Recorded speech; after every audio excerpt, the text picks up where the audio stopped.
இந்த குச்சி எதுக்குன்னா, இதிலேருந்து நார் கிழிச்சு குழந்தைங்களுக்கு வந்து அரணா கயிறு வந்து திரிச்சு போடுவாங்க. இது என்ன குச்சி அப்படின்னா, பிள்ளையாருக்குலாம் விநாயகர் சதுர்த்தி அன்னைக்கு மாலையை கோத்து போடுவாங்க தெரியுங்களா? வெள்ளை இருக்கு. அதோட குச்சி தான் இந்த குச்சியிலேருந்து குழந்தைங்களுக்கு வந்து அரணா கயிறு திரிச்சு போட்டா நல்லதுன்னு சொல்றாங்க. எப்படி இதில அரணா கயிறு செய்யணும்னா, இந்த குச்சியை ஒடிச்சிட்டு வந்து ஒரு நாள் ஃபுல்லா வச்சிருந்துட்டு, அதுலேருந்து நாரை உரிச்சா இந்த மாரி கிரீன் கலர்ல வரும். அந்த கிரீன் கலரை தண்ணியில ஊற போட்டு, அந்த கிரீன் கலர்லேருந்து ஒயிட் கலரை வந்து தனியா பிரிச்சு எடுத்தா இந்த மாரி வரும். இதிலேருந்து பின்னி பின்னி வந்து அரணா கயிறு மாரி திரிச்சு எடுக்கணும். இந்த மாரி ஒண்ணு ஒண்ணா திரிச்சா வந்து அரணா கயிறு வந்து வந்துடும்.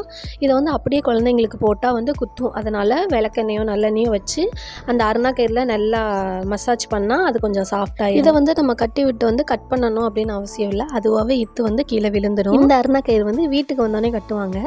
பிறந்த உடனே குழந்தைங்களை நம்ம வாங்கினதுக்கப்புறம் குழந்தைங்களுக்கு வந்து நம்ம ஃபஸ்ட்டு எடுத்தோடனே துணி தானே யூஸ் பண்ணுவோம். அந்த துணியிலேருந்து கட் பண்ணி அரணா கயிறு மாதிரி கங்க கட் கிழிச்சு குழந்தைங்களுக்கு அது வந்து அரணா கயிறுன்னு கட்டி விடுவாங்க. அதே மாதிரி அரணா கயிறு வந்து கருப்பு கலர் கட்டுறதுக்கு வந்து 30 நாள் கழிச்சு அரணா கயிறு வந்து தங்கத்தில் வெள்ளியில் போடுறவங்க குழந்தையோட புண்ணியதானத்தன்னைக்கு ஐயர் கையில் கொடுத்து ஐயர் வந்து நமக்கு வச்சு கொடுப்பாங்க. அதுக்கப்புறம் தான் அதை வந்து குழந்தைங்களுக்கு வந்து போட்டு விடுவாங்க. குழந்தையோட கையில் வந்து ஒரு கயிறு மாதிரி ஒன்று கட்டி விடுவாங்க. அது எதுக்குன்னா வசம்பு கயிறுன்னு சொல்லுவாங்க.